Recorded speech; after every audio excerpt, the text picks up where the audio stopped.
आज की क्लास में हम बात करने वाले हैं उत्सर्जन तंत्र अर्थात एक्सक्रीटरी सिस्टम के एक महत्वपूर्ण अंग किडनी के बारे में, जिसे हम गुर्दा या वृक्क के नाम से भी जानते हैं।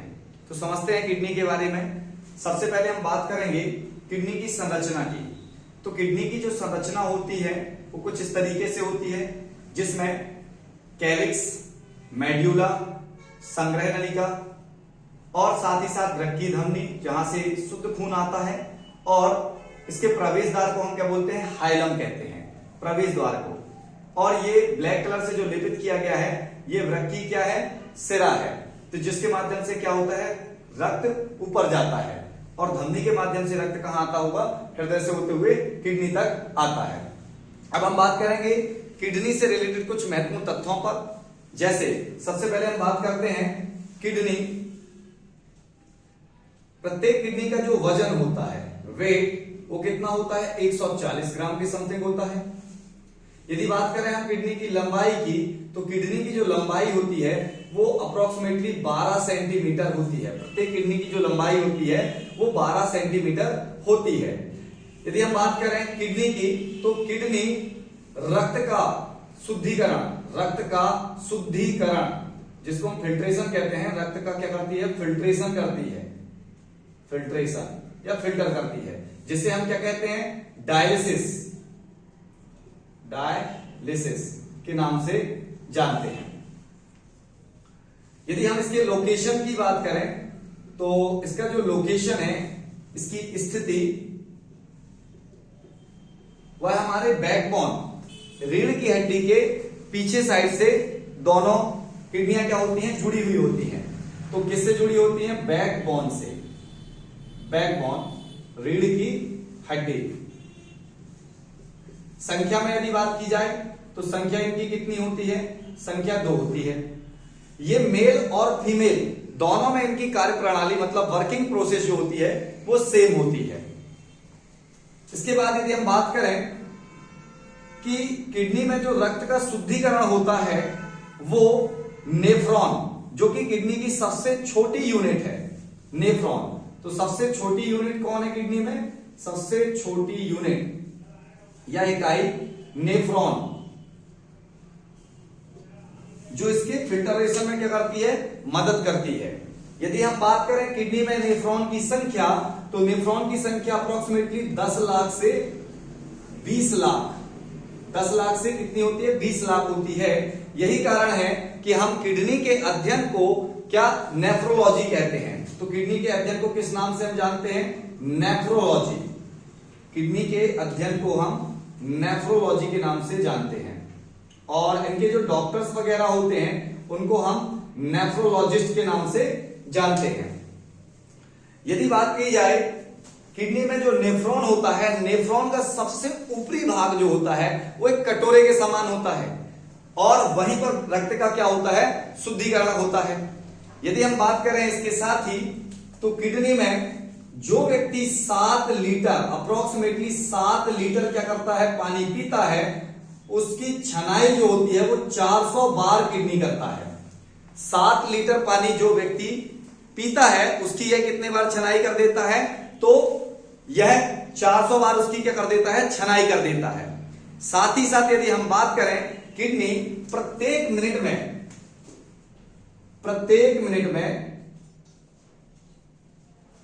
125 ml रक्त का क्या कर देता है, शुद्धिकरण कर देता है।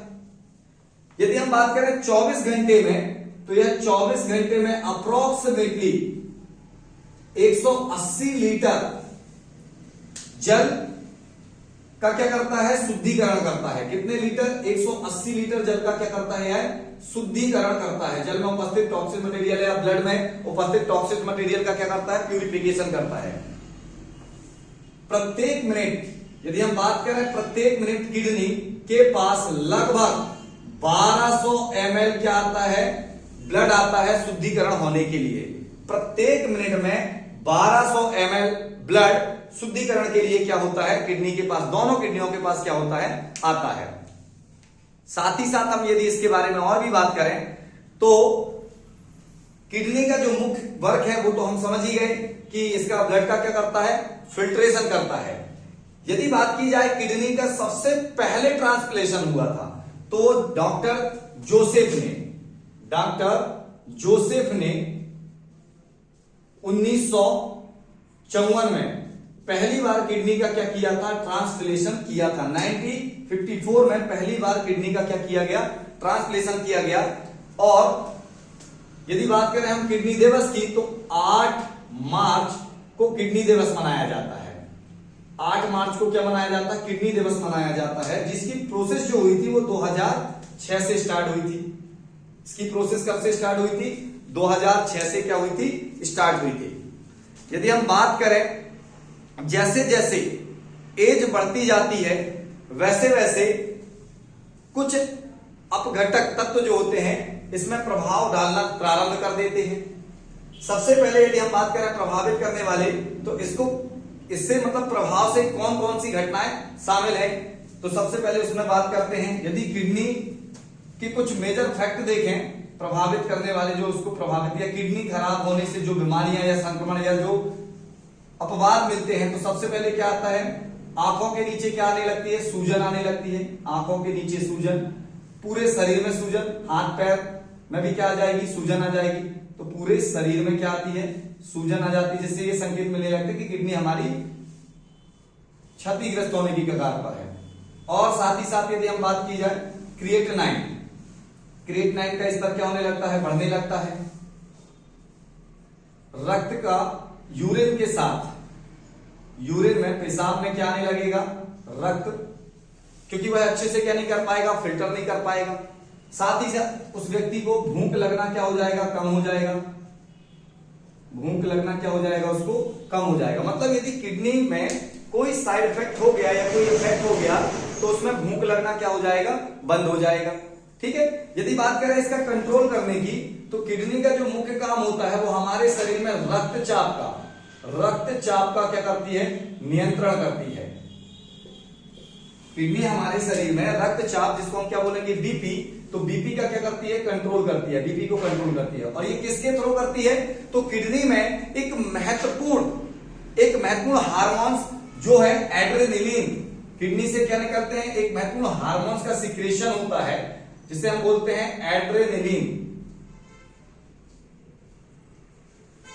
जिसको हम डू एंड डाई हार्मोन्स के नाम से भी क्या करते हैं, जानते हैं। ये हमारी पूरी बॉडी को, यदि बीपी का स्तर बढ़ रहा है या घट रहा है तो इससे यह संकेत मिलता है कि हमारी किडनी एड्रेनलिन हार्मोन्स का सही तरीके से क्या नहीं कर पा रही है, स्त्रावण नहीं पा रही, जिससे वो व्यक्ति क्या हो जाएगा, उसको या तो बीपी कम हो जाएगा या तो बीपी उसका क्या हो जाएगा, बढ़ जाएगा। रक्तचाप कम या ज्यादा होने लगता है, वो इसके चलते होता है, जो कि कहां पर सीक्रेट होता है, किडनी के थ्रू क्या होता है, बनता है, और जो एक प्रकार से अंतःस्रावी कौन सा है, हार्मोन्स है।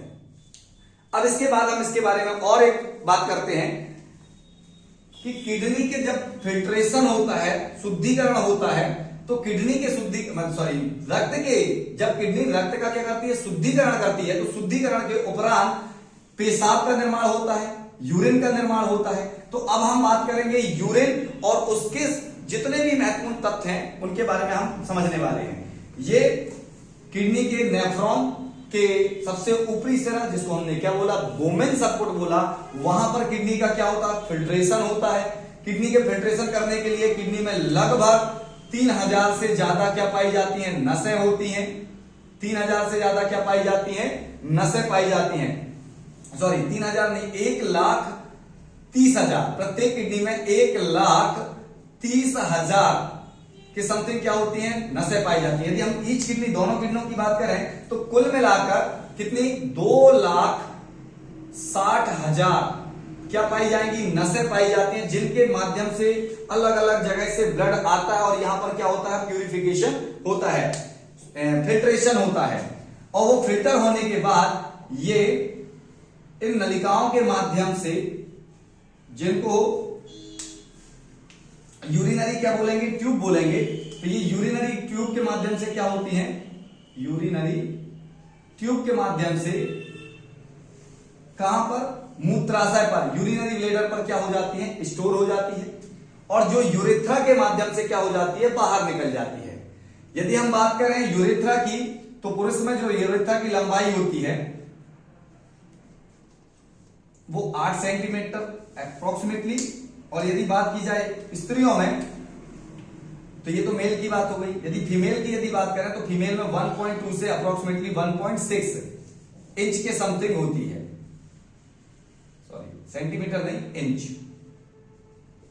तो यूरेथ्रा, पुरुष की यूरेथ्रा की बात करें तो कितना होता है, 8 इंच होता है, जबकि फीमेल की यदि यूरेथ्रा की बात करें तो 1.2 से 1.6 इंच होता है।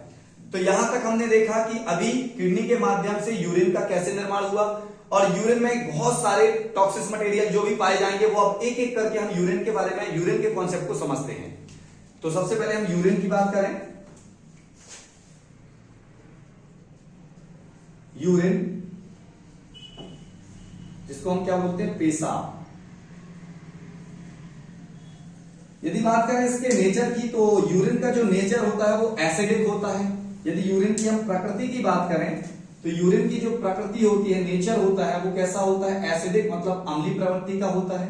यही कारण है कि प्रतिवर्ष रेलवे की जो दीवारें होती हैं उसमें कई लाखों का खर्चा अलग से एक्स्ट्रा करना पड़ता है, क्योंकि यात्रीगण बाहर आके जरूर इसका प्रयोग करते हैं। तो इसका नेचर कैसा होता है, अम्लीय होता है। यदि पीएच वैल्यू की बात करें, पेशाब की जो पीएच मान होता है वो 4.8 से कितना होता है, 8.4, मतलब अलग अलग प्रकार से बोल सकते हैं कि सभी में अलग अलग प्रकार से इसका क्या होता है, पीएच वैल्यू होता है। अब यदि हम बात करें यूरिन की, इसमें जितने भी जहरीले पदार्थ होंगे, जहरीले पदार्थ या जितने भी टॉक्सिक मटेरियल होते हैं वो किडनी क्या कर देती है, फिल्टर कर देती है, और फिल्टर कर देने के बाद ही इसका क्या करती है, निर्माण करती है। तो यूरिन में लगभग 300 अलग अलग प्रकार के या लगभग 3000 भिन्न भिन्न प्रकार के क्या होते हैं, अब घटक क्या होते हैं, पाए जाते हैं। यूरिन में 3000 अलग अलग प्रकार के जहरीले या कुछ अनावश्यक घटक क्या होते हैं, पाए जाते हैं, जिसमें यदि देखा जाए सबसे ज्यादा 95% जल, 2.5% यूरिया, 2.5% NaCl, और कुछ हार्मोन्स तथा पोषक तत्व भी क्या होते हैं, शामिल होते हैं। मतलब हमारी जो पेशाब है, पेशाब में 3000 से भी ज्यादा अलग अलग प्रकार के घटक क्या है, पाए जाते हैं, जिसमें यदि 90% या 95% बात की जाए तो उसमें तो जल ही होता है, और साथ ही साथ इसमें कुछ पोषक तत्व होते हैं, हार्मोन्स होते हैं, यूरिया होती है और NaCl होता है। तो ये सारे चीजें मिश्रित होकर काय में पाए जाते हैं, यूरिन में। अब इसमें से जितने भी आवश्यक घटक होते हैं उसे किडनी पुनः अवशोषित कर लेती है, और जो टॉक्सिक मटेरियल होते हैं, जहरीले पदार्थ होते हैं, उसे ही यूरिन के माध्यम से शरीर से क्या करती है, बाहर करती है। यदि हम बात करें कुछ इंपॉर्टेंट फैक्ट हैं, तो नासा ने अंतरिक्ष में जाने वाले यात्रियों के लिए एक ऐसे मशीन की निर्माण किया जिसकी सहायता से जो यूरिन है, पेशाब है, वह जल, नल से प्राप्त जल से भी ज्यादा क्या हुआ है, प्योर माना गया है, शुद्ध माना गया है, जिसका उपयोग वो कर सकते हैं, पीने के लिए कर लेते हैं। दूसरी चीज यदि हम बात करें कि जो हमारे जेट विमान या जेट पायलट होते हैं, फाइटर जेट पायलट होते हैं, उनके लिए एक, क्योंकि वो जब फाइटर जेट उड़ाते हैं तो उसमें पेशाब करने के लिए कोई व्यवस्था तो होती नहीं है, तो वहां पर एक बैग होता है जिसको हम बोलते हैं पिडल बैग, पिडल,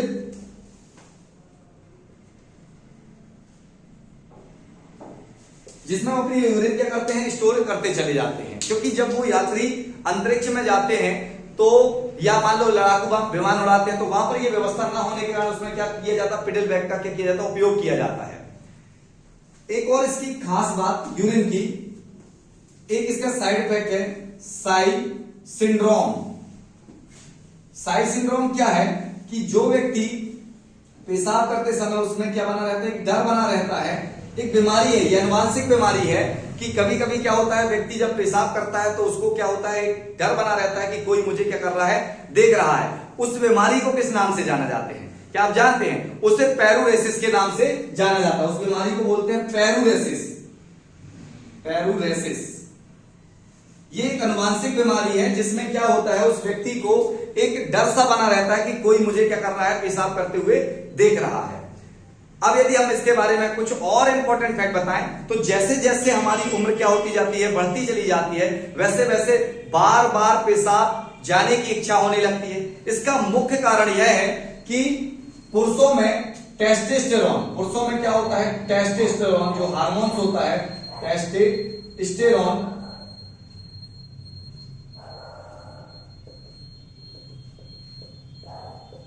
का स्तर क्या होने लगता है, गिरने लगता है। और महिलाओं में प्रोजेस्टेरोन,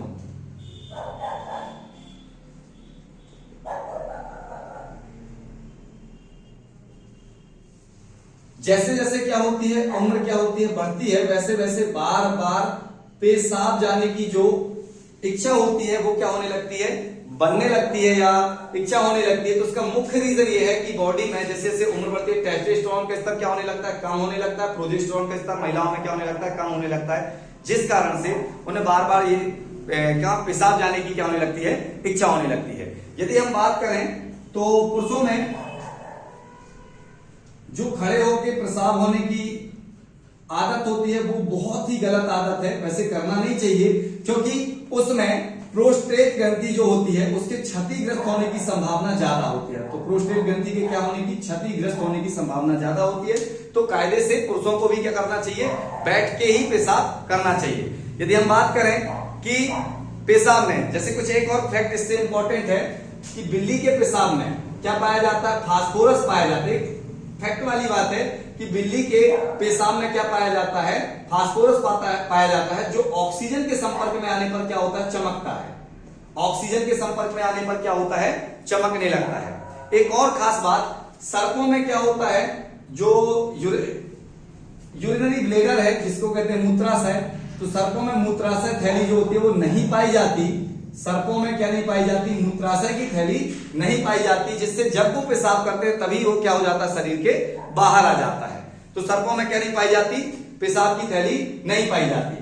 और एक बात खास कि यूरिन में बैक्टीरिया उपस्थित नहीं होते, यूरिन में बैक्टीरिया उपस्थित नहीं होते जब तक कि वो कहां पर है, मूत्राशय में एकत्रित है या मूत्राशय में उपस्थित है। लेकिन जैसे ही ये वायु के संपर्क में आता है उसमें अनावश्यक बैक्टीरिया क्या हो जाते हैं, प्रवेश कर जाते हैं, पाए जाने लगते हैं। तो यूरिन में क्या नहीं पाए जाते, बैक्टीरिया नहीं पाए जाते। लेकिन जैसे ही वो वायु के संपर्क में आता है उसमें अलग अलग प्रकार के क्या होते हैं, बैक्टीरिया क्या होने लगते हैं, पाए जाने लगते हैं। साथ ही साथ यदि हम इसमें और एक बात बताएं तो